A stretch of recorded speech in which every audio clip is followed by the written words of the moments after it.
All right, also new tonight, the two people charged in a brutal attack of an 81-year-old woman inside her home facing a judge today. And Fox 10 News has new information from that hearing. The victim knew one of her attackers.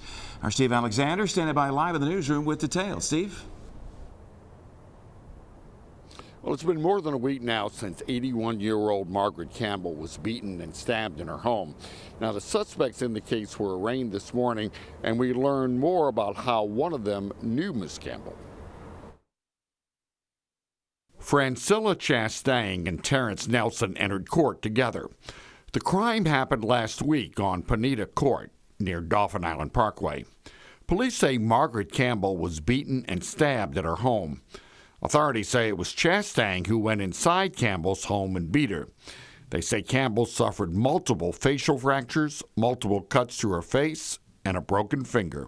Miss Campbell, obviously at 81 years old, is, by virtue of that, fragile, and she was brutally beaten to within just an inch of her life. It's a miracle that she actually did live.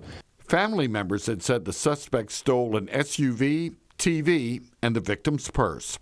Authorities believe Chastang knew Mrs. Campbell because she used to do her hair. We relayed to the judge that we believe that's how Ms. Chastang identified Ms. Campbell as a vulnerable person and then brutally assaulted her. Judge George Zogby set Chastang's bond at $100,000, 10% in cash.